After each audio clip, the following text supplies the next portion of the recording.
Chasing and Uniqueness Podcast couvre tous les sujets qui intéressent les humains, les mortels. Des sujets qui inspirent, des sujets qui interpellent, des sujets qui édifient, des sujets qui enseignent et pourquoi pas des sujets qui touchent le monde. Oui, Chasing the Truth and Uniqueness Podcast n'a pas de frontières. Alors, nous rencontrons les personnes de partout dans le monde et nous leur donnons notre micro pour s'exprimer. Oui, parce que nous sommes tous différents, nous avons besoin d'atteindre le monde entier. Parce que Chasing the Truth and Uniqueness Podcast veut rassembler, veut inspirer, veut réunir et veut donner le meilleur pour un monde meilleur. Suivez-nous tous les mois, 2 épisodes sont publiés. Et oui, nous sommes au moins dans 8 plateformes d'écoute. Vous pouvez nous retrouver. Vous allez trouver nos liens sur nos réseaux sociaux tels que Facebook, LinkedIn, Instagram. N'hésitez pas, téléchargez nos épisodes et vous ne serez pas déçus. Merci.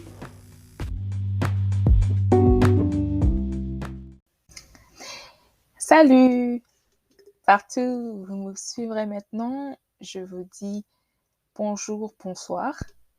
Cet épisode est en français parce que je veux m'adresser à tous les francophones de l'Afrique. C'est un message important qui suit simplement l'épisode précédent en anglais de Family Drama.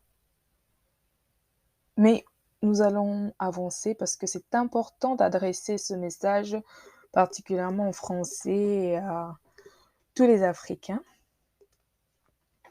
Étant donné que Dieu nous a donné cette révélation qui explique le problème que nous avons en Afrique. Et il y a tellement d'églises. Et puis, en Afrique, les familles sont nombreuses. Vous serez d'accord avec moi? Ces familles qui sont nombreuses, elles sont valables, tout comme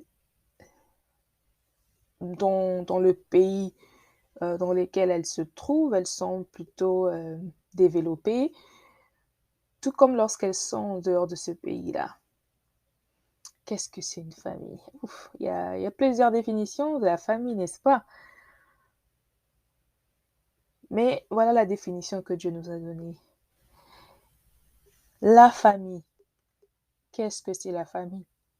Jésus dit, la famille, c'est celle qui fait la volonté de mon Père qui est dans les cieux. C'est celui-là mon frère, c'est celui-là ma sœur, c'est celui-là ma mère. Amen. Matthieu 12, 50. Beaucoup apparemment ignorent ce verset et puis ne lui donnent pas une haute importance. C'est dangereux parce que Dieu vous a créé pour faire partie d'une famille. C'est pourquoi l'épisode d'aujourd'hui est intitulé « De quelle famille es-tu issu ?» C'est pour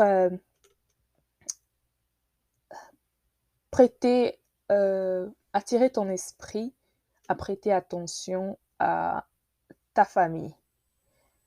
Oui, peut-être pas la famille des autres, mais d'abord ta famille. Parce que déjà ta famille, elle est importante aux yeux de Dieu, à tes yeux et aussi à ta future génération. Beaucoup ont peur de s'intéresser à leur famille. Ça, c'est une vérité que nous devrions aborder maintenant parce que en Afrique, le danger que court l'Afrique à la suite des années que nous allons observer si nous ne prêtons pas ou bien ne prenons pas des mesures dirait-on ostentatoires, j'espère que j'ai bien utilisé le bon vocabulaire, nous allons courir vers un danger énorme de, de troubles mentaux. Vous avez entendu parler de ça, non? Les troubles mentaux ne sont pas seulement les cas de problèmes que vous allez trouver en Europe, en Amérique, bref, chez les Occidentaux, des Blancs, et c'est un problème que peut-être ton voisin vit, mais que vous ne savez pas identifier que c'est un problème mental. Et c'est dangereux parce que, vu la taille des familles en Afrique, eh bien, il y a beaucoup de problèmes, il y a beaucoup de cas pareils, mais que vous n'avez pas des psychologues, vous n'avez pas de bons conseillers et aussi vous n'avez pas des bons pasteurs, des bons bergers autour de vous pour détecter ce problème et être inspiré par l'Esprit de Dieu comment résoudre ce problème. C'est pourquoi Dieu nous a donné cette plateforme pour parvenir quand même à atteindre toute personne qui est à mesure d'écouter ce message et de faire quelque chose. C'est bon. C'est pourquoi je disais bonjour la famille, bonjour les amis. Nous sommes une famille non seulement par le sang, mais par le lien de la foi en Christ. C'est comme je disais tout à l'heure, Matthieu 12, 50, car quiconque fait la volonté de mon Père qui est dans les cieux, c'est celui qui est mon frère et ma sœur et ma mère et mon père, mon cousin, ma cousine. Voilà. Et l'amitié est de même une relation basée sur des affinités, des croyances communes, des besoins, voilà, etc., etc., etc., etc. N'oublions pas aussi le psaume 1.1 que j'aime beaucoup. Heureux l'homme qui ne marche pas selon le conseil de méchants. Et ça rentre en fait avec la deuxième définition de l'amitié. Ne marche pas selon le conseil de moqueur parce qu'il y a des tables bien situées. Il y a des tables de moqueurs, hein, des tables des personnes, des tables de groupe des personnes assis pour intimider, harceler, se moquer d'une personne. C'est dangereux parce que n'oubliez pas, chaque acte a des conséquences.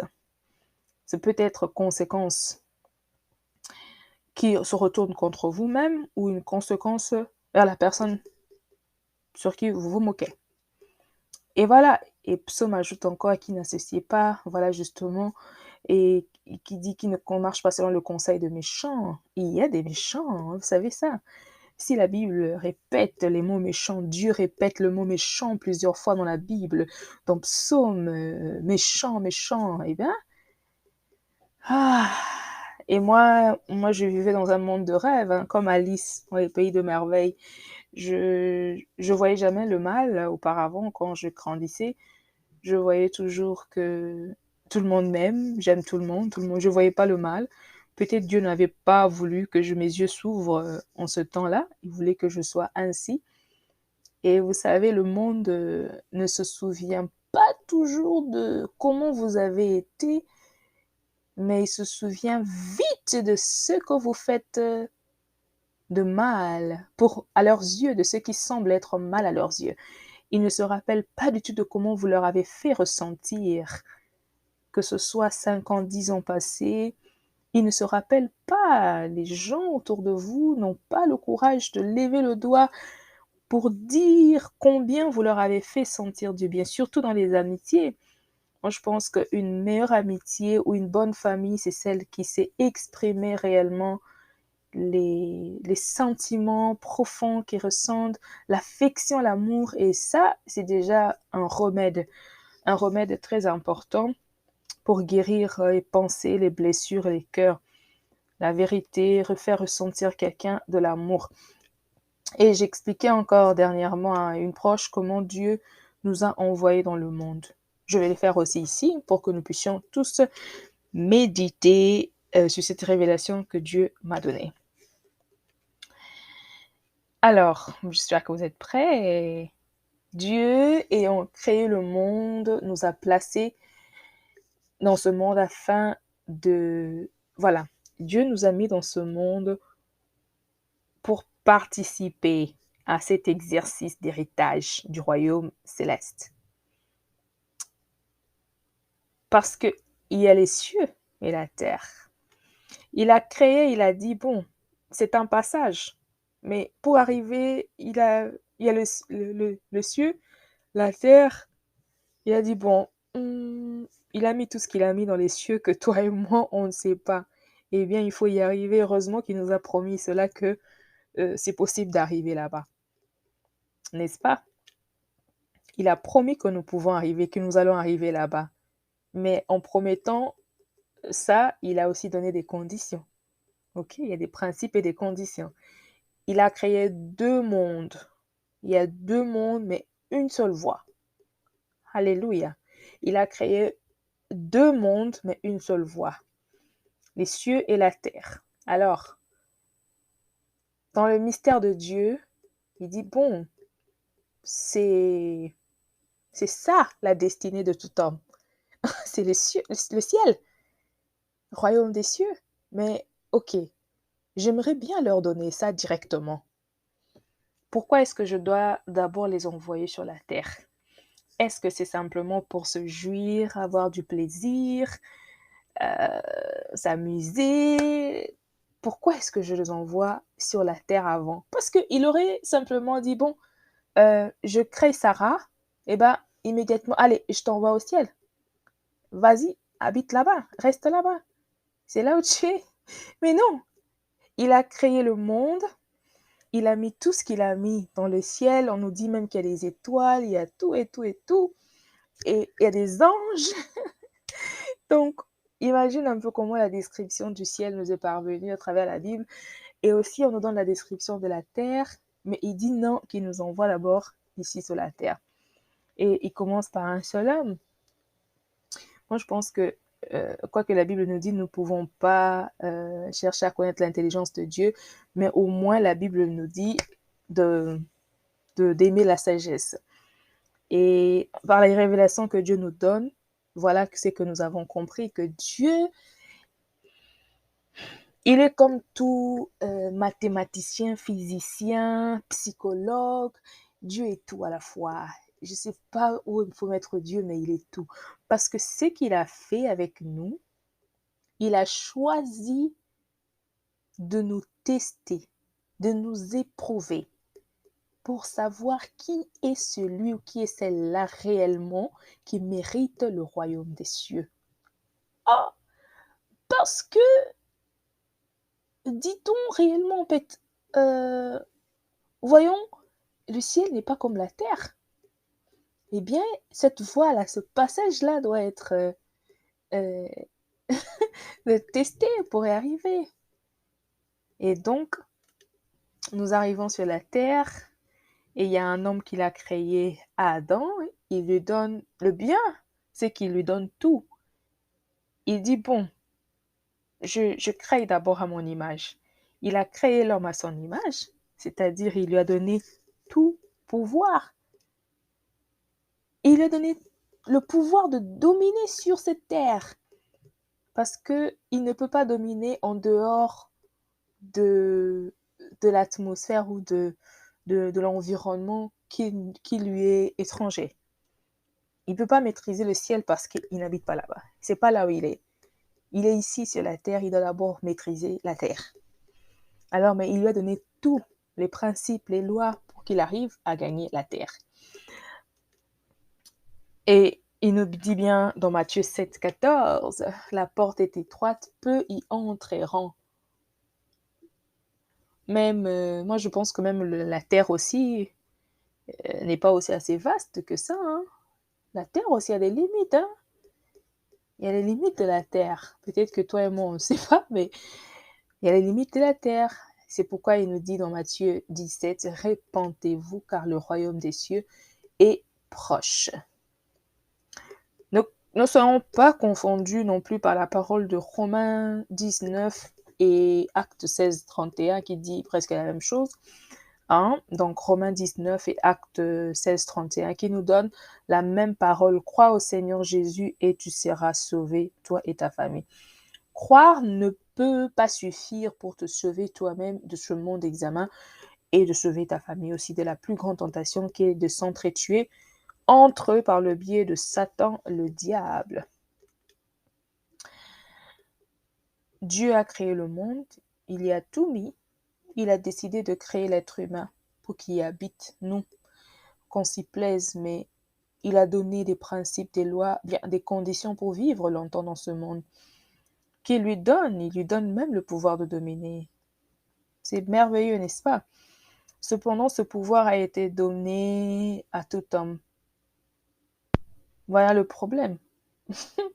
Il a donné à tout homme au départ.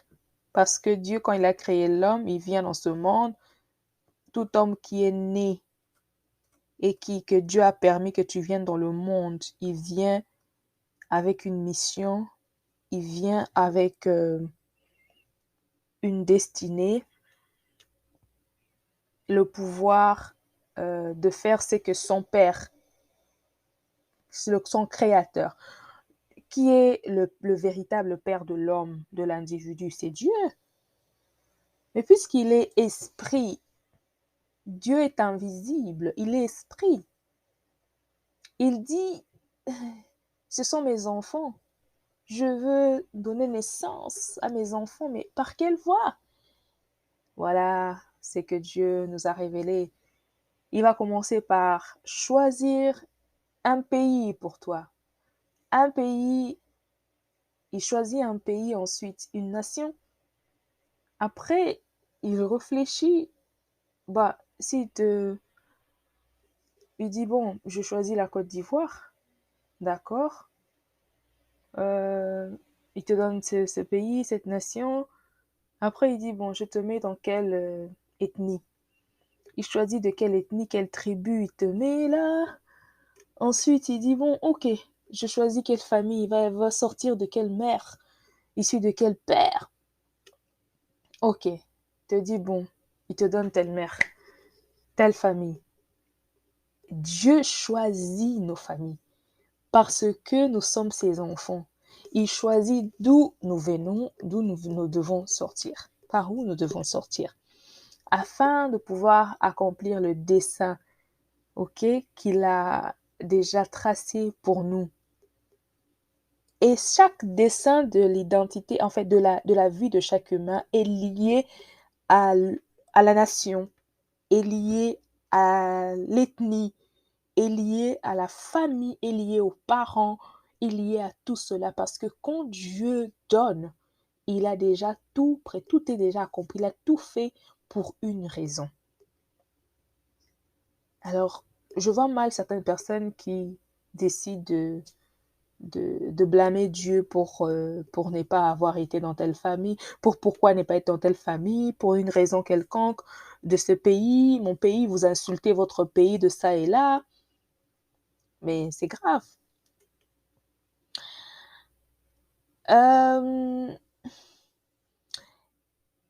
Dieu donne le pouvoir. Il a donné ce pouvoir à l'homme. Imaginez la terre dans laquelle nous vivons ici. Dieu nous donne le pouvoir. Et j'aime bien ce passage de Psaume 99, 5 et aussi Matthieu 5, 35, mais qui dit la même chose, que la terre est son marchepied. C'est aussi un message directement pour nous, que la terre est notre marchepied, à nous tous. Il suffit que tu reconnaisses l'identité de ton Créateur et tu reconnaisses toi-même ton identité, que tu viens de lui, et bien tu as le pouvoir. La terre ici sera ton marchepied par le biais du pouvoir qu'il nous a donné en nous créant par son image. Alors, nous terminons rapidement cet épisode en répondant directement à ces questions. D'où nous venons? De quelle famille es-tu issu? Il te crée, toi, Sarah, Patrick, Christian, Jessie, Mehdi, Prince, il te façonne comme il dit dans Jérémie 29, 11. Il t'a formé pour des projets de bonheur, de paix, non de malheur. Pour Jérémie, il a dit, il l'a façonné, il l'a créé, il l'a appelé pour être prophète. Et bien toi, mets la parole aussi de la révélation que tu as reçue de Dieu. Il t'a façonné, il t'a créé pour être évangéliste. Il t'a façonné, il t'a créé pour être diacre, pour être prophète, pour être intercesseur, pour être médecin, pour être juriste, pour être magistrat, pour être juge. Mais toute parole, chaque personne a un dessein dans la vie. Et bien, peu importe ta position, mais c'est ta mission, c'est de faire la volonté de Dieu. Alors, il cherche, comme je vous ai expliqué, un pays, une nation pour nous, une tribu, une ethnie. Hein? J'allais même oublier cela. Il te met dans une famille, choisit une tribu, il dit, bon, tu sors au Congo, en RDC par exemple, chez les Kassai, de chez Congo, de chez les Sankourois, il choisit de te sortir par exemple du Bénin, du Maroc, du Cameroun, du Congo-Brazza. Enfin, tu es venu dans le monde avec toute innocence, ne sachant de quelle famille il s'agit. Tu es un enfant, on t'élève. En fait, tu appartiens à Dieu. Il t'a juste donné une famille pour qu'il t'élève. Hein? Il t'a juste donné une famille et il t'observe de près depuis la naissance. Dieu a un regard. Il sait, il a un œil sur toi parce que tu lui appartiens. Et quand il a un œil sur toi, immédiatement, il a l'œil sur la famille de laquelle tu es sorti. Est-ce que je pense que nous sommes d'accord avec ça? Mais cette révélation, même, elle m'éblouit, je ne comprends pas. Je ne comprends pas. Dieu a un regard sur ta famille. Dieu regarde ta famille de près avec des yeux, il regarde vraiment fixé, il regarde les ancêtres, vous qui croyez aux ancêtres, il regarde tes grands-parents, tes ancêtres qui disaient qui vous enseignent que quand tu as un problème, pense seulement à ton grand-père, pense à ta grand-mère. Il regarde que voilà, des ancêtres sont morts et pourtant, normalement, les ancêtres des dieux ne meurent pas. Ils sont morts. Ok? Et tu pries tes ancêtres, vous qui avez...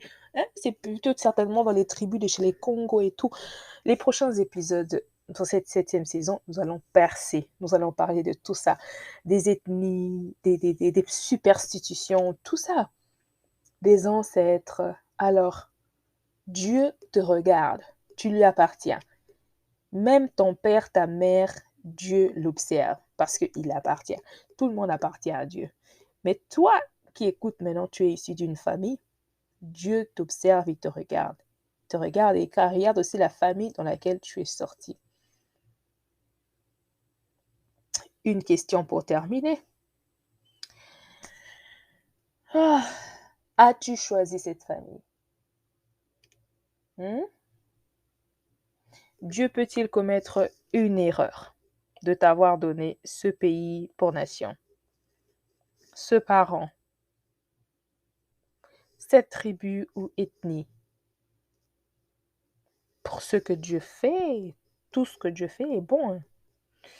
Nous dit 1 Timothée 4,4, pourvu qu'on le prenne avec action de grâce.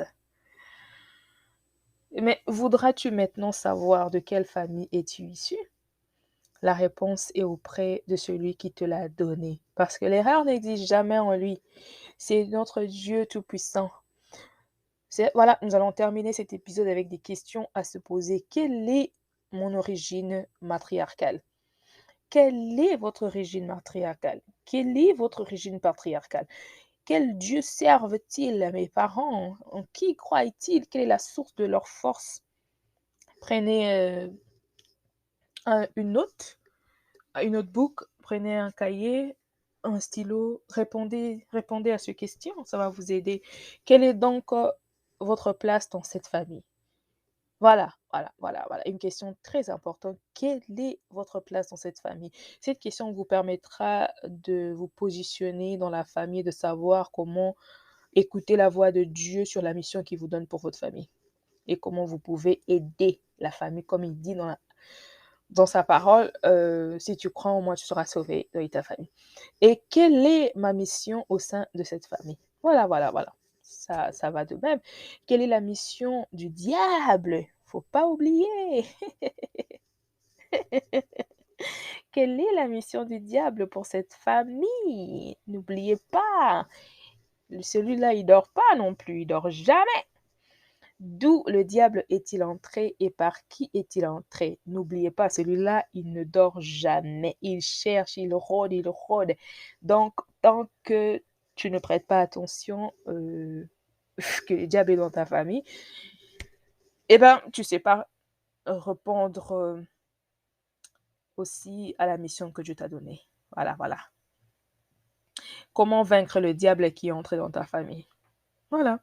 Eh bien, dès que vous aurez répondu à ces questions, vous avez vaincu Satan par les moyens que vous appliquerez pour réaliser ce que Dieu vous donnera comme réponse à vos questions. Je vous remercie. C'était Eliara Elder, votre sœur, votre amie. Je vous aime beaucoup, surtout du temps que vous prenez à écouter. Je vous en prie, partagez l'épisode. Cela pourrait servir à quelqu'un d'autre. Et à bientôt. À la prochaine. Que Dieu vous bénisse.